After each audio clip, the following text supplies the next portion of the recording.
All right. Make sure everyone can hear me. If you can't hear me, raise your hand. Awesome. All righty. My name is Ken Beer. I'm the Director of Cryptography at AWS. I've been at AWS for a little over 13 years. Helped launch the key management service back in 2012 here at reInvent, and now own sort of the full stack from open source cryptographic libraries and algorithm implementations up to value-added services like KMS, Cloud HSM, AWS Payments Cryptography.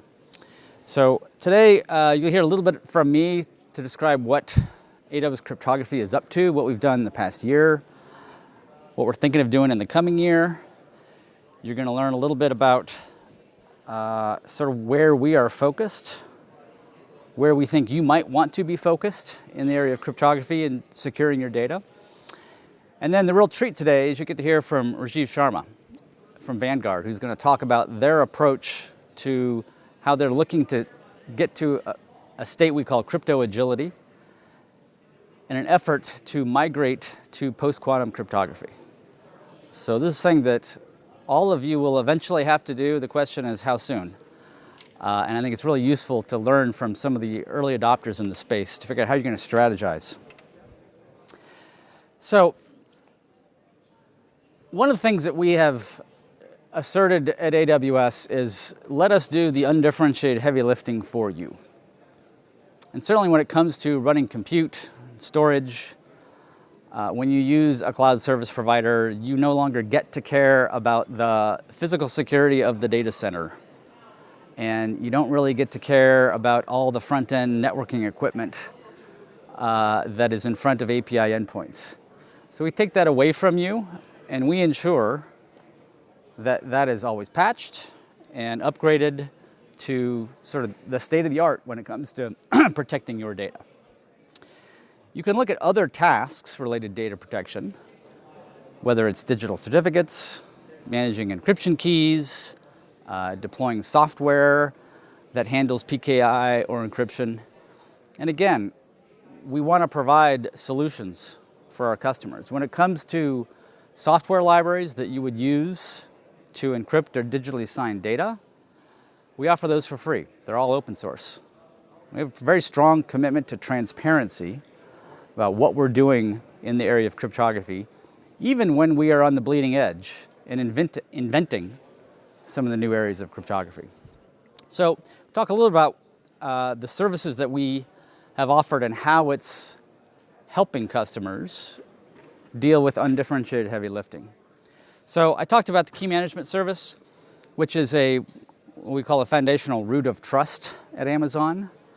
So all encryption of customer data, the keys ultimately chain up to keys that are managed inside KMS. If any of you have used KMS, we have a resource type called a customer managed key.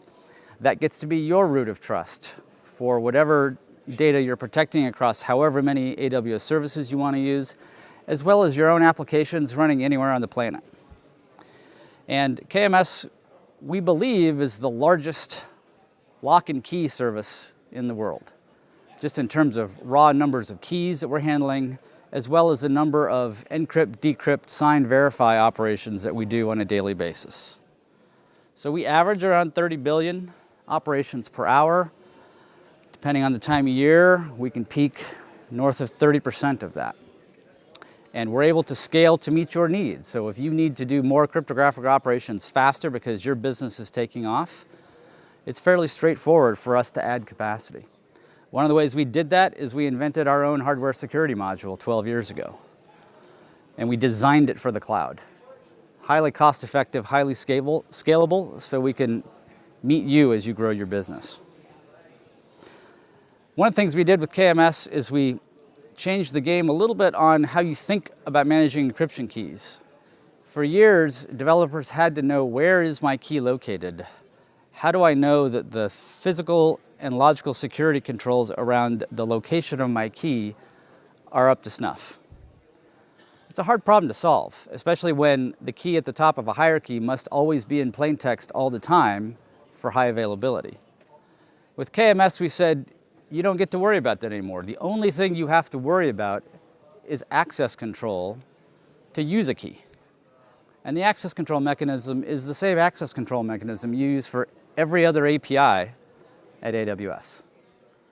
So we found that most customers can reason about this. You think of a KMS key kind of like an S3 bucket.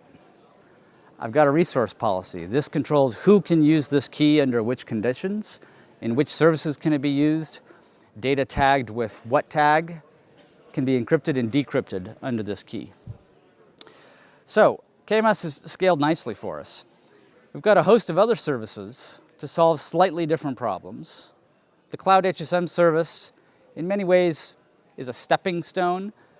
A lot of customers, especially in banking, government, some large manufacturing firms, had been using commercial off-the-shelf HSMs. Their application and client code talks one of the arcane cryptographic protocols to to the Cloud HSM. So this is where you want to do a lift and shift, and you have to use either a client that you don't want to change or a client you can't change to talk to an HSM.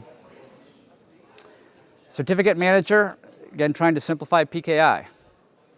Your certificate is a AWS resource name. You can configure where that certificate gets deployed across any of the AWS service load balancing services. Or earlier this year, we launched what we call take-home certs or exportable certificates. And so you can have us issue a cert for you and you can use it wherever you want. And you'll see a lot more work in this space to try to simplify the issuing and deploying of certificates, because we think it's going to be a linchpin for this explosion of machine identities, part of which is being driven by the explosion of agentic AI. Certificate Manager is really designed for those public-facing, publicly trusted certs that you would attach to your website, for example. Private Certificate Authority is where you manage your own trust store. Your client knows how to validate or verify a certificate because it's an internal mesh network. You don't rely on the browser's trust store to validate a certificate. You can do it yourself. And then finally, Secrets Manager, where maybe you don't have an encryption key that you need to manage because KMS does it. You don't have a certificate to manage because ACM or PCA do it. But you have a random database credential for some application stack or a SaaS provider, and you don't want to bake that into your code. So you put into Secrets Manager, and that string, that is your secret, your credential, it itself is encrypted under KMS keys. And that's important to know as well. Even the certificate management services in PKI, all of the private keys and key pairs are generated in KMS, vended through ACM and PCA. All the signing operations for the issuing of certs happens through KMS. So that's why we call KMS a cryptographic root of trust. So, talked about Certificate Manager launching exportable public certs earlier this year. Secrets Manager made an announcement here in the past week that talks about some deeper integrations with third-party systems. So for the past couple of years, for example, if you use CyberArk, they have a on-premise secrets management system. You now have a way to synchronize secrets that are in CyberArk with AWS. That's what we launched 2 years ago. And you'll see a growing number of additional partners where if you're using, well, you have to use some kind of secret in Salesforce to manage all your accounts and your access to your Salesforce apps. You can now synchronize that with Secrets Manager. So we're trying to make it easy for you to look at Secrets Manager as your, quote, single pane of glass for arbitrary secrets management, where those secrets are specific to your application stack. Private CA, doing more and more integrations where certificates are needed, certainly spinning up large numbers of Kubernetes clusters. You've got to get the right certs because each of those clusters and those nodes have their own identities, and those need to be based in PKI. So I want to shift the conversation to the main theme of this talk, which is post-quantum cryptography. So what is post-quantum cryptography? Well, it's a new type of cryptography, new set of algorithms that are designed to protect you from a threat that doesn't exist yet, which might sound kind of weird, but it's something we all need to be thinking about. So a quantum computer There are certainly prototypes of quantum computers out there. You read about them every month. There's a breakthrough somewhere. At some point, a quantum computer will be what we call cryptographically relevant and may be strong enough to brute force attack the classic asymmetric algorithms that we rely on today for all of our transport security and a lot of other digital signature applications. RSA, elliptic curve. These are things that have been in use for 30, 40 years. If a quantum computer that is strong enough and stable enough appears, there's already an exploit in the wild. It's called Shor's algorithm.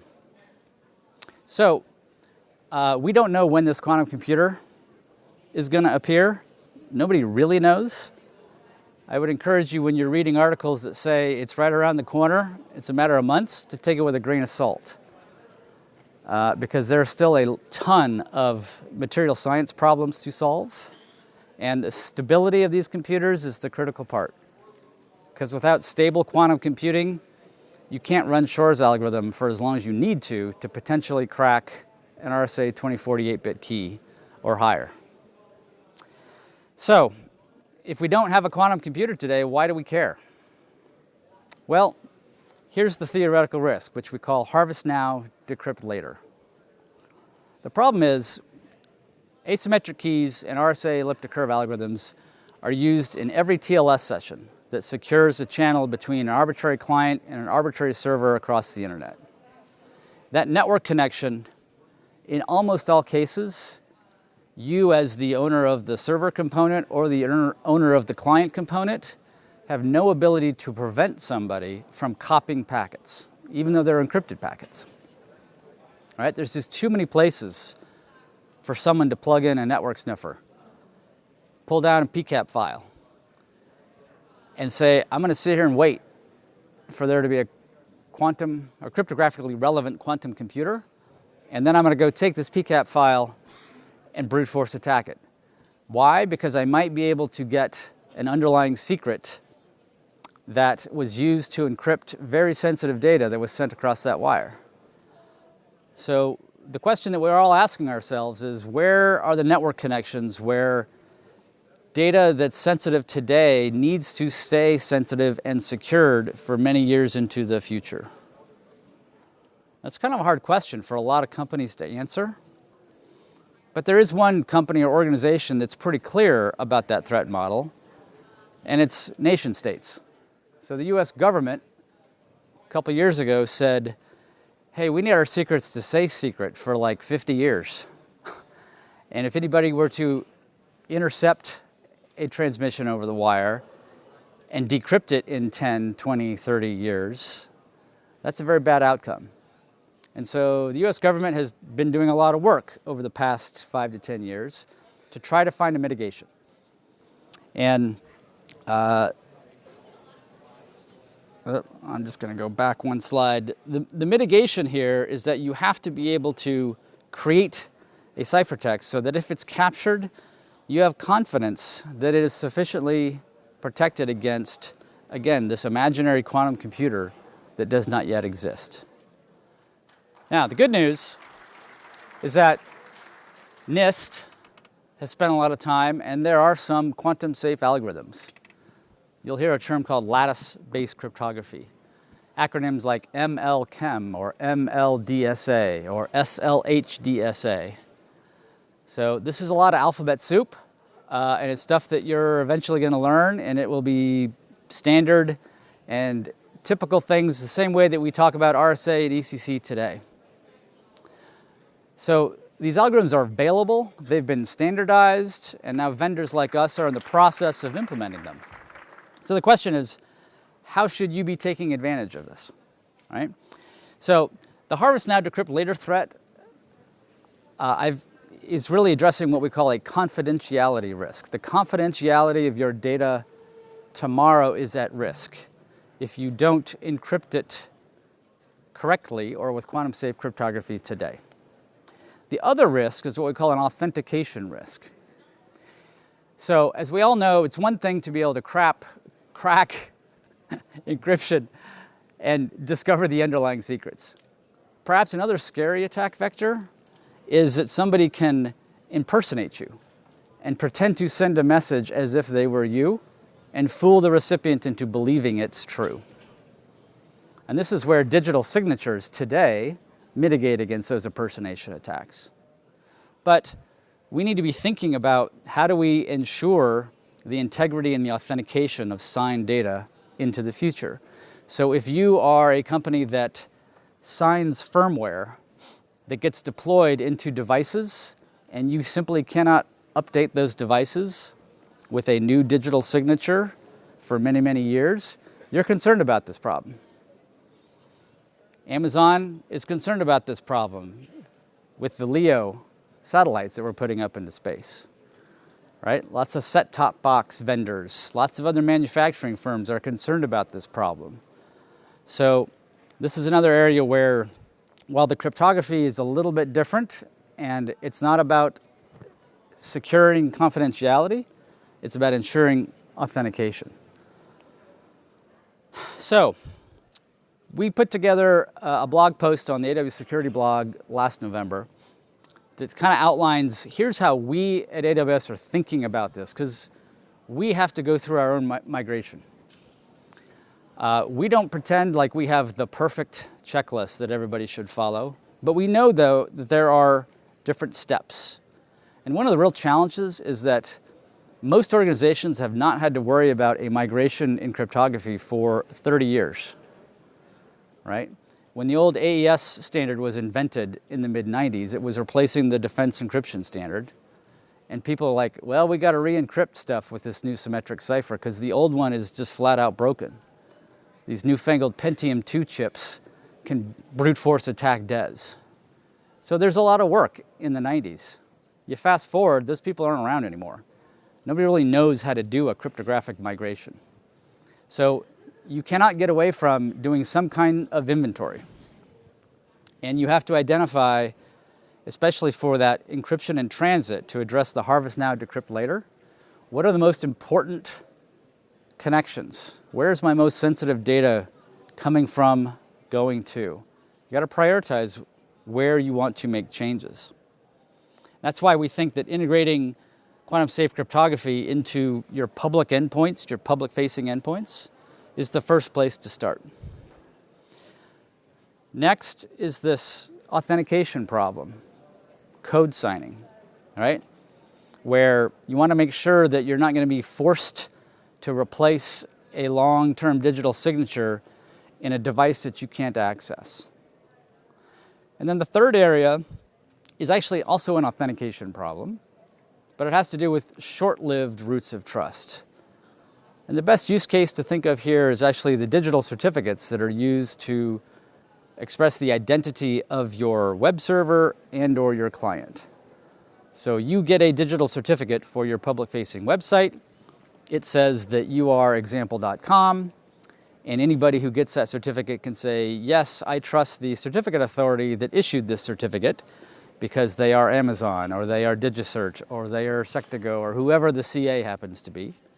And your client says, I can trust the thing that I'm connecting to, right?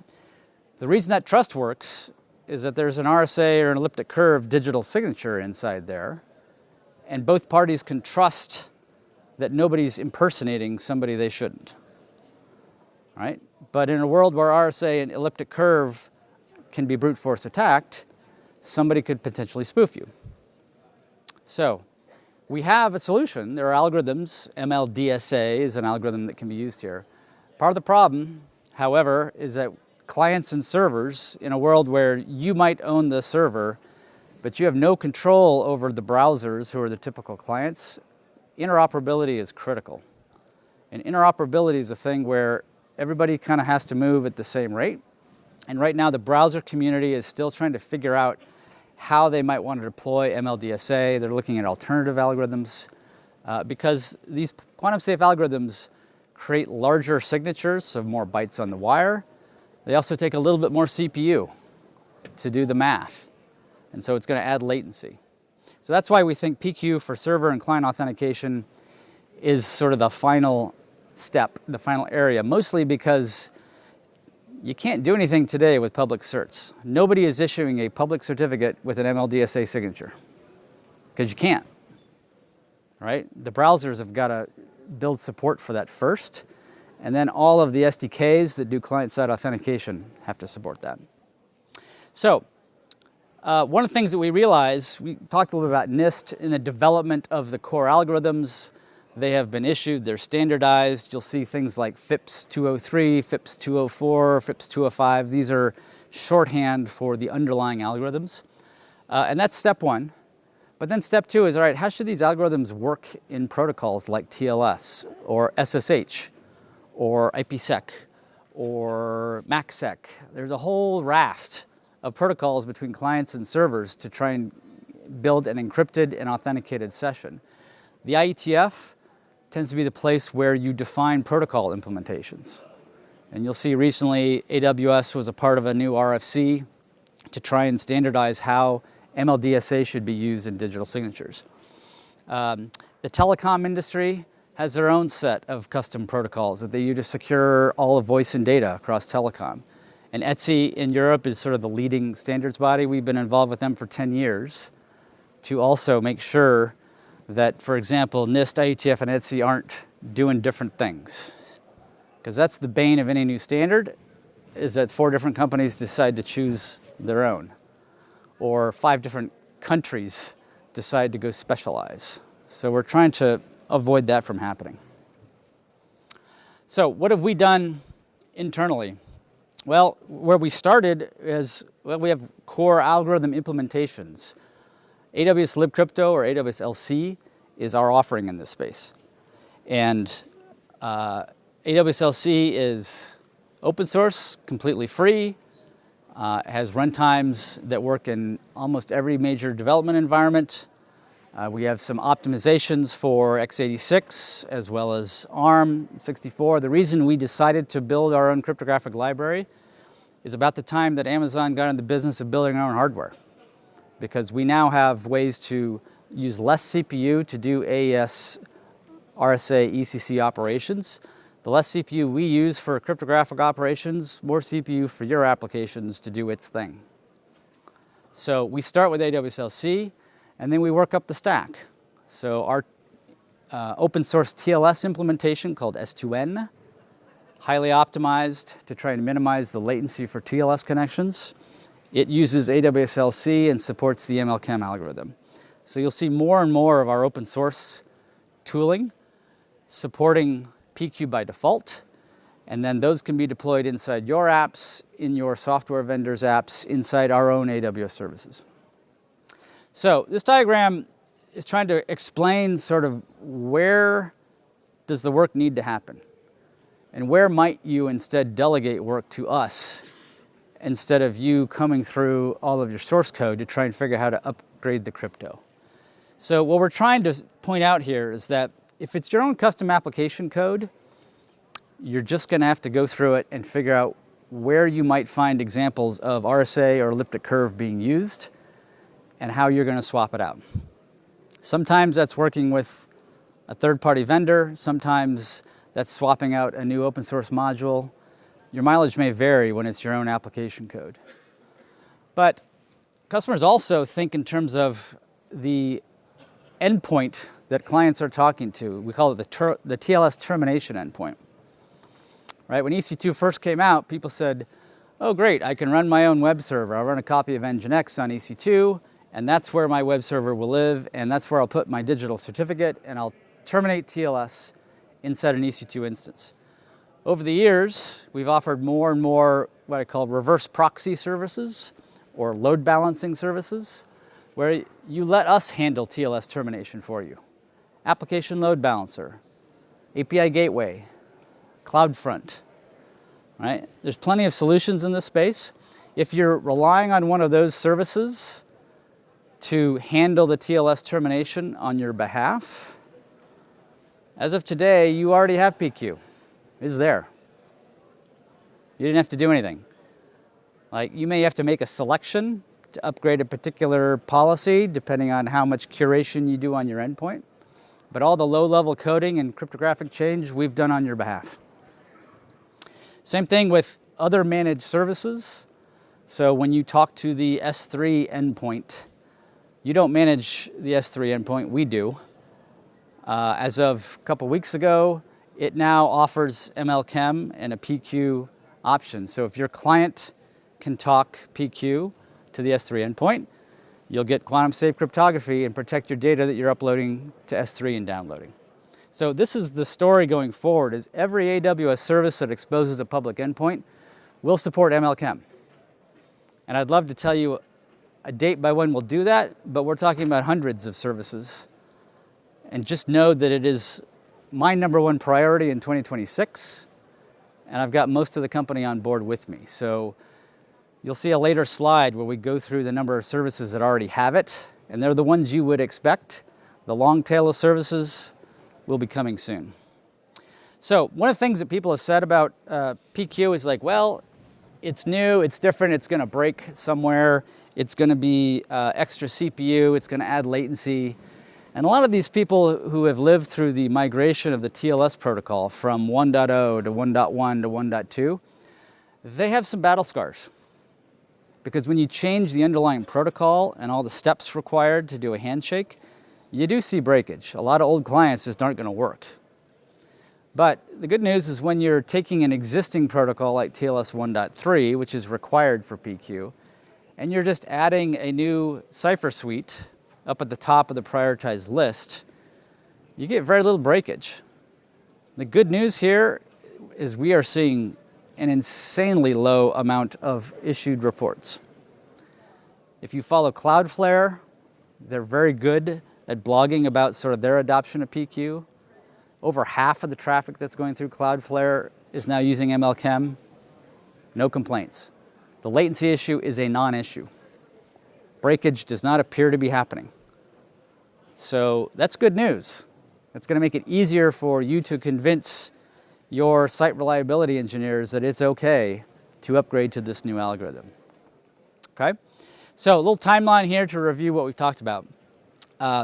So NIST certifies the ML-Chem and MLDSA standards as FIPS 203 and 204, August of last year.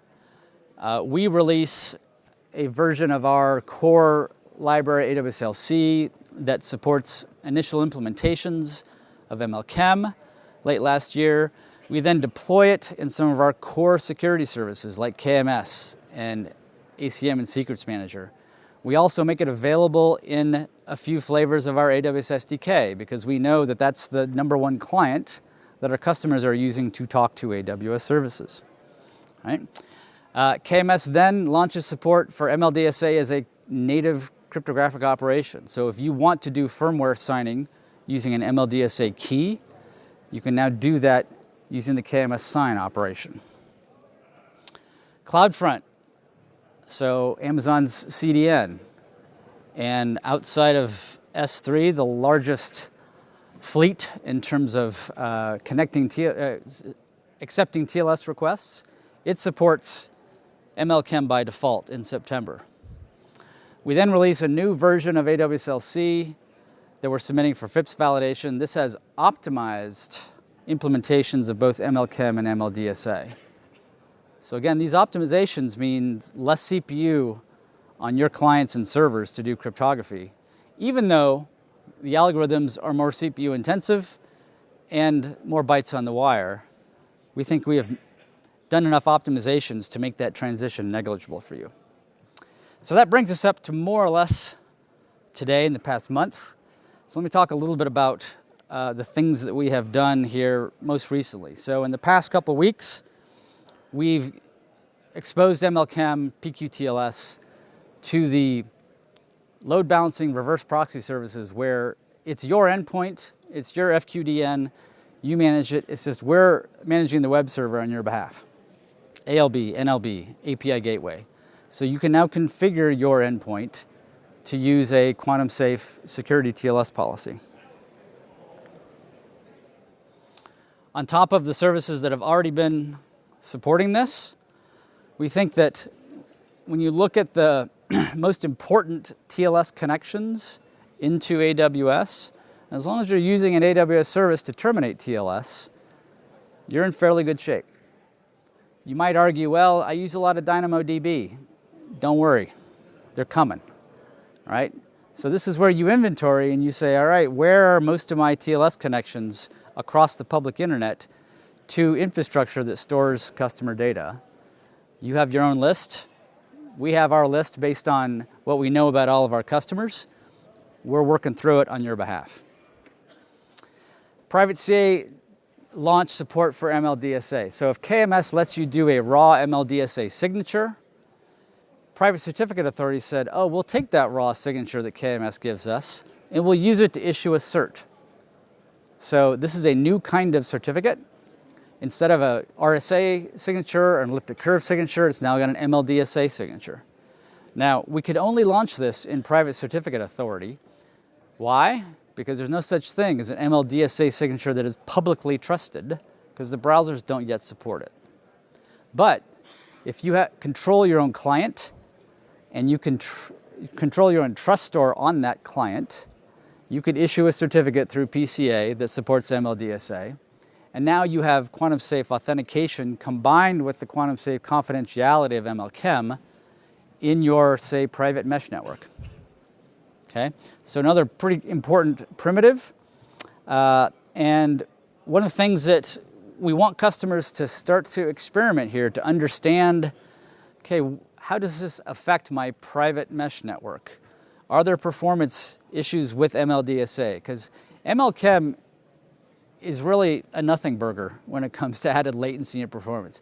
MLDSA might create some issues because of the certificate validation process. You've got to have the right client-side code to do that.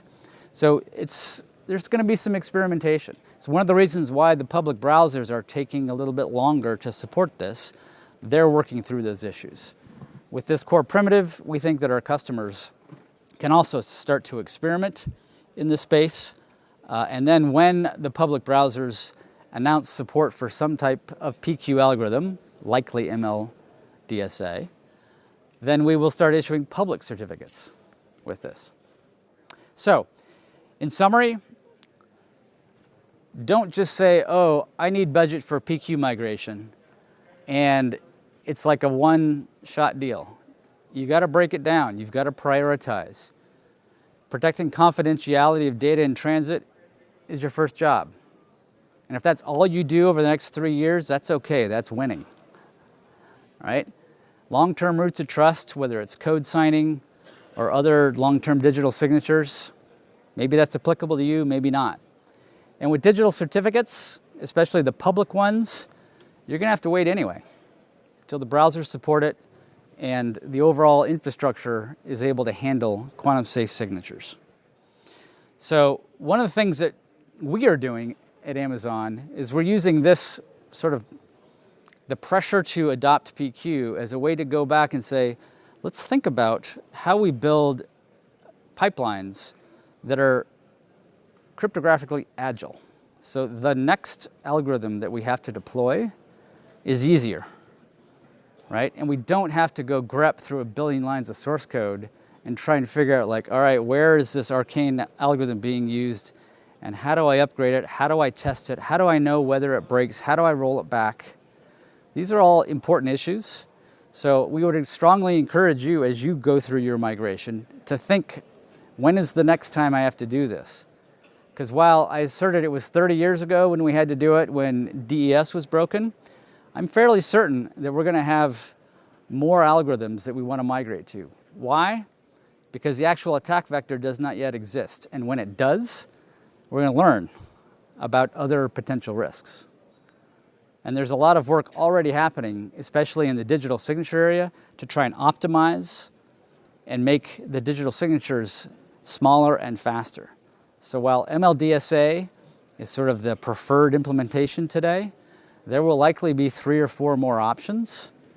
And you're going to see vendors adopt those. You may choose to adopt them. And that's going to be yet another process of how do I swap out an algorithm inside a mission-critical system to a new algorithm without breakage. That's really the task. So, shared a little bit about how we think about the problem, what we're doing at AWS for undifferentiated lifting. I'm going to bring up Rajiv Sharma from Vanguard to talk about how he's applying some of these concepts specifically to what Vanguard needs to do. Okay?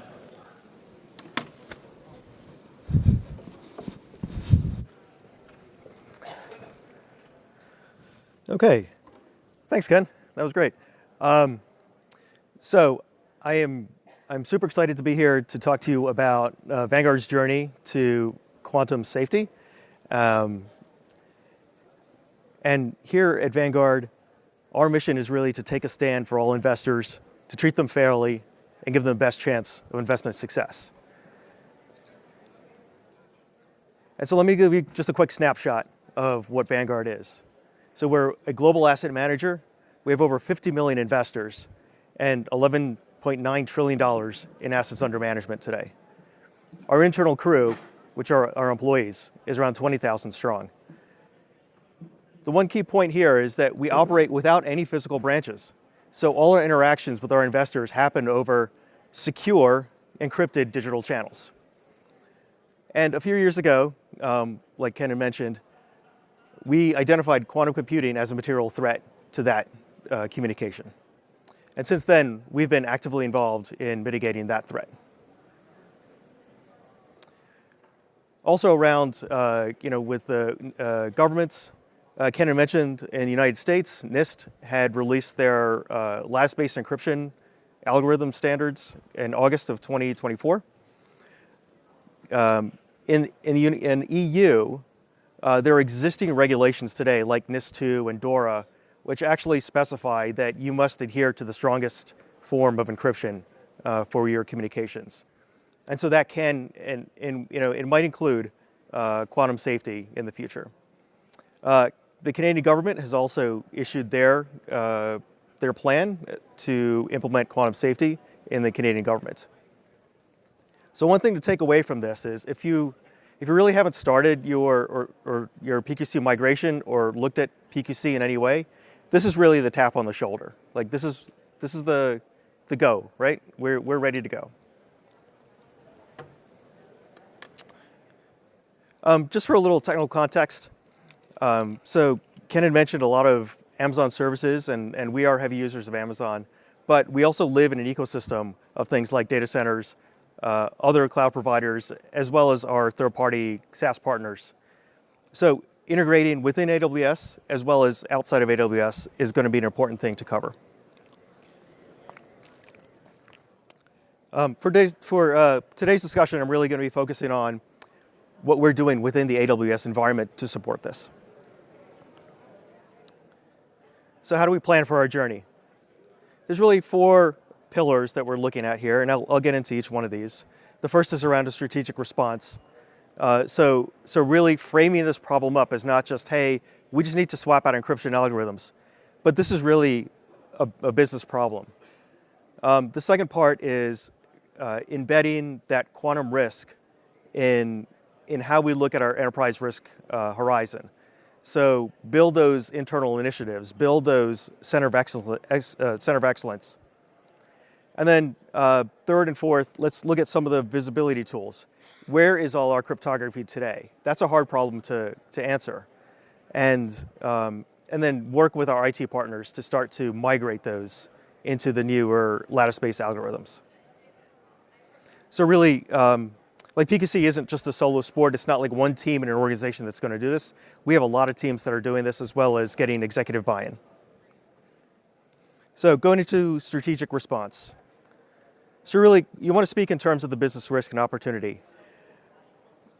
You want to look at this problem a lot like we looked at resiliency or any of these large IT risks. This is going to hit us in a regulatory compliance way at some point in the future. Also, more importantly, our investors and our clients expect us to have the highest level of security. So they are going to be looking to see that are we implementing quantum computing in our websites. And really, it's to stress that urgency of early action. So the work that we have in front of us could take many years to do across a large environment. So starting now and planning now to get there well before what we call Q day, or when a quantum computer is available, is urgent. We need to start that work today. And then also recommend some of these actions to executive leadership as well as the board. Hey, we've got to allocate resources. We have to allocate planning. We got to think about things like change management. How are we going to talk to our vendors? How are we going to talk to our 50 million investors?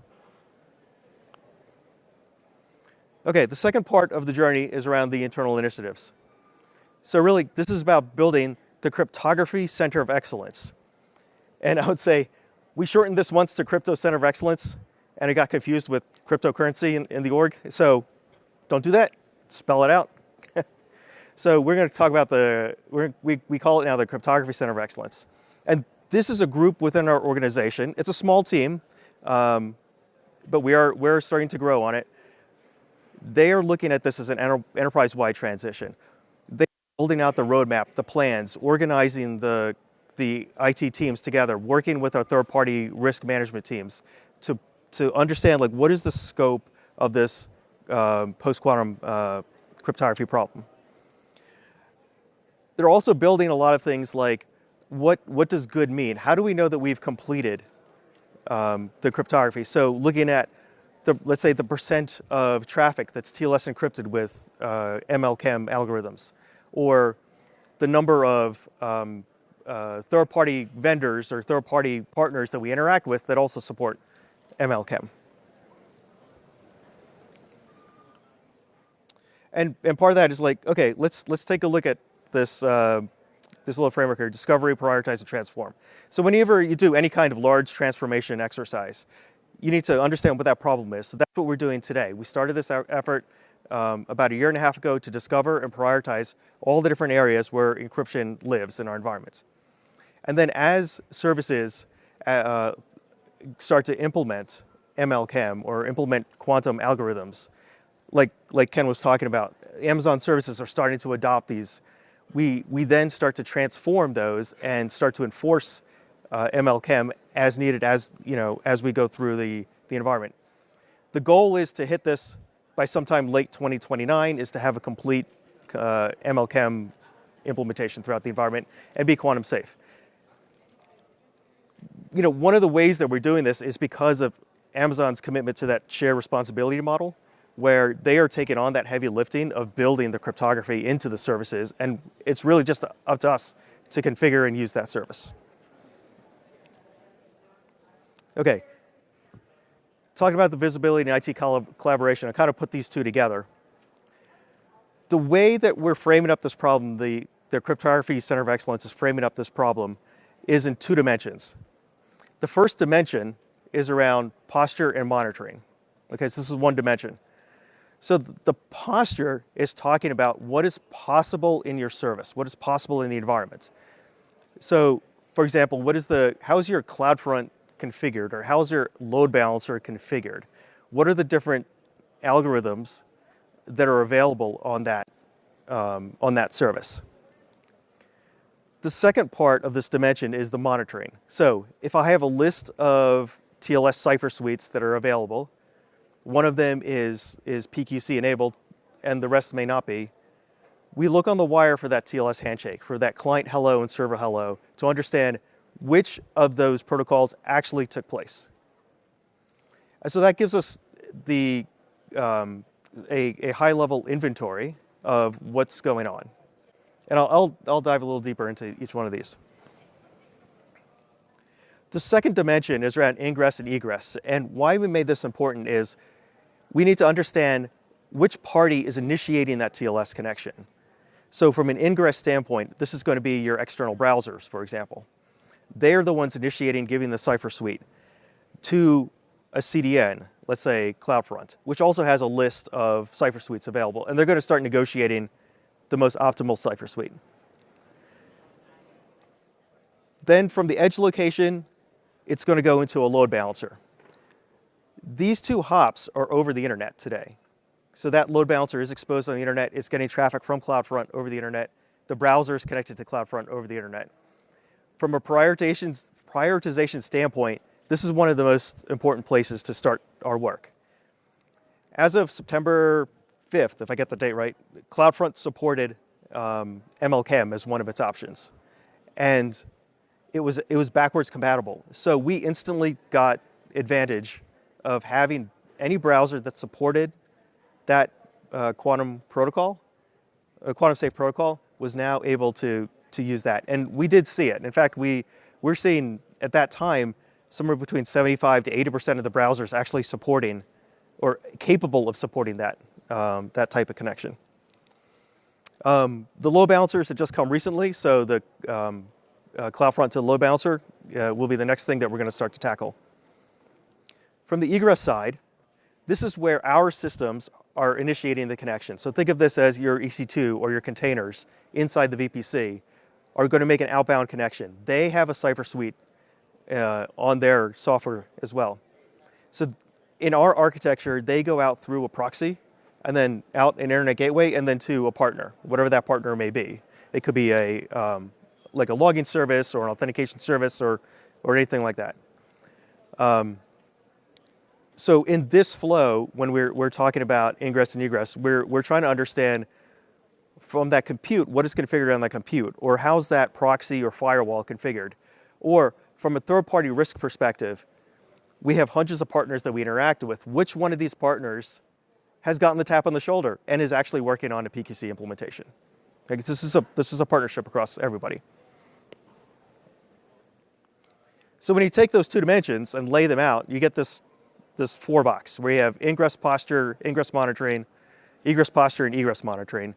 And this is all around the crypto discovery and prioritization patterns.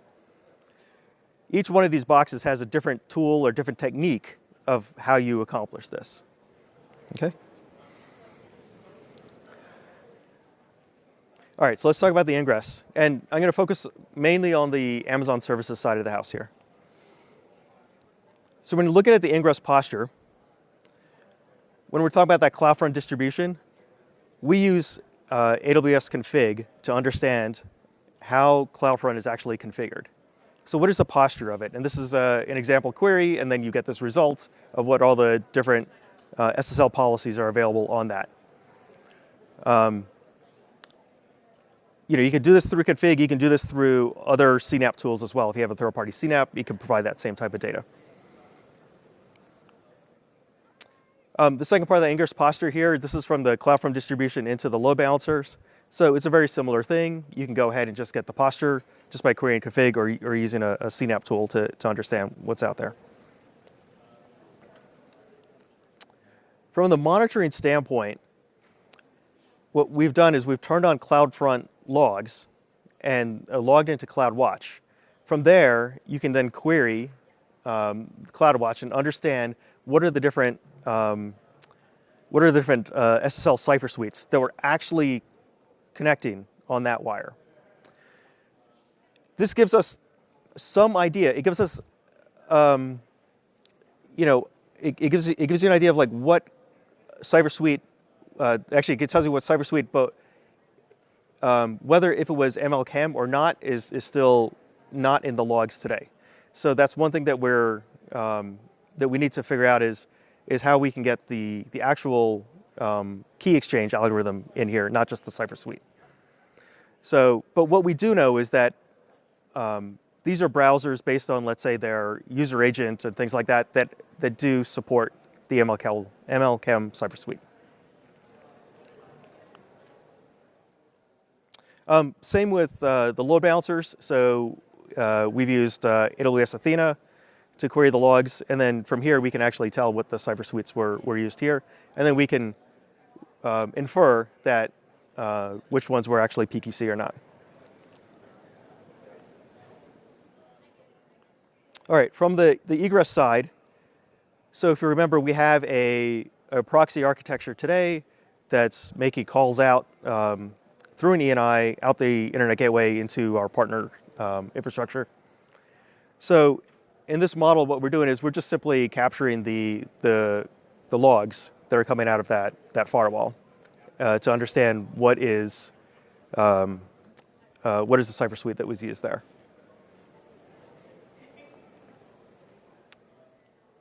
The other part of egress posture is so that if in some of our environments we have a transparent proxy where the that proxy/firewall is not breaking the TLS connection, but is going straight out. So in that case, this is where we actually have to look at the source code that's sitting on the compute and how it was written to understand what the ciphers was used there. A couple techniques here. You can use static code analysis. There are third-party SCA tools, other static code analysis tools. There is also from PQCA, the Post-Quantum Cryptography Alliance, an open source tool called CBOM Kit, which right now covers Java and Python, I believe. We've experimented a little bit with that. That's one option. Another thing that we're experimenting with is just using something like a CodeQL or maybe even like GitHub Advanced Security to understand what are the different ciphers that are actually configured in that environment.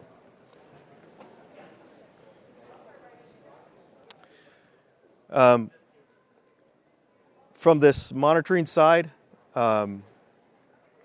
this is where we're actually capturing that TLS handshake here.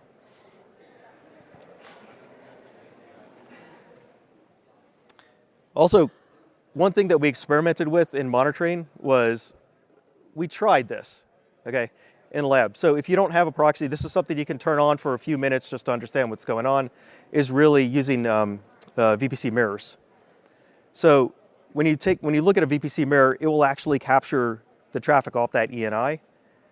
It is still TLS encrypted, but you can see the handshake, and then you can send those logs over to another compute instance, which will then capture the logs, and you can write it to your, a bucket or a log source.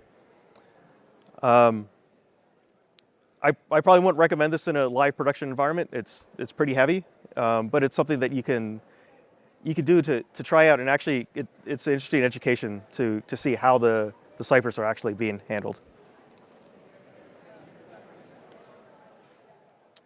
All right, so some quick takeaways here. From our side, you really want to establish that cryptography center of excellence. That's really where we want to go. And then have them define the quantifiable outcomes. What does it mean to succeed? How do you know that you're done? How do you know that you've gotten every piece of cryptography out there? And then focus on that muscle memory to build those cryptographic assets, because we may need to do this again one day. And then start the transformation when MLChem is ready. So as these services in AWS start to implement quantum safe algorithms, we can start adopting them. Okay. So this is really a very high level of how to adopt quantum safe and crypto agility in your environment. If you want to dive deeper, there's a couple of resources here from AWS. The first one is around PQC migration plan. And it's about how to actually build this roadmap. The second one is a hands-on workshop where you can actually experiment with some of the services and understand like how to turn on PQC. There's also a Quantum Hub here to get the latest news and information on PQC from AWS. Pictures. Okay, and then later this week on Thursday, there's 2 other sessions that dive deeper into more technical details around this. So there's SEC204, which is actually a workshop, I believe, right? And 331, which is talking more about the actual algorithms in place. And Ken, you want to talk?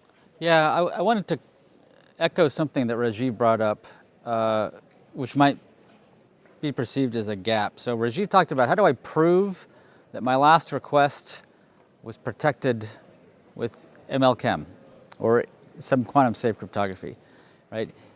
When it comes to detecting whether or not an endpoint supports a particular algorithm, there's plenty of scanning tools that will tell you, right? It'll say this certificate signed with an RSA key or an ECC key, right? And you'll see more and more of those tools that will say this endpoint is capable of MLChem and PQ. But actually showing evidence that yes, my connection from my client to this endpoint was in fact done over MLChem, and that means the trillionth connection will also be protected under MLChem. That's an important thing you want to hear. So one of the things that we're doing is if it's an AWS service, if it's our endpoint, a managed endpoint, where you're just going to get whatever crypto we give you. What we're in the process of doing is adding a field inside the CloudTrail log called TLS details, and it will very specifically include this string that includes MLChem. It's a long, complex string, X25519MLChem768, right? That means good. The absence of that might mean bad, depending on what you were looking for. But the thing that you're going to want to do is your application stack, where it emits its logs to something like CloudWatch, you've got to get your application stack to emit the right thing to CloudWatch. So this could be under your control, might not be under your control, depending on whether you've delegated to some other SaaS provider or some other software provider that you're running their software inside your EC2 instance. But it's a critical part of this, because this brings things full circle. At some point, you're going to be asked by an auditor or regulator to prove that you're using MLChem. And it's probably going to be somebody who is representing a US government customer you might be trying to sell to, right? And being able to point here in this CloudTrail log, there it is, that settles the issue. But it's definitely an area that we need to work on throughout 2026 inside our managed services. Every ISV partner that we work with at AWS, we're reminding them, trying to get them to be out in front of it. But I thought it was worth coming up and reiterating that, because that's a very important part of closing the circle. Okay, so I think we're done, and we've got a 30-minute break. I think Rajiv and I will hang out up here if anybody has any follow-up questions. Thanks a lot for your time. Thanks.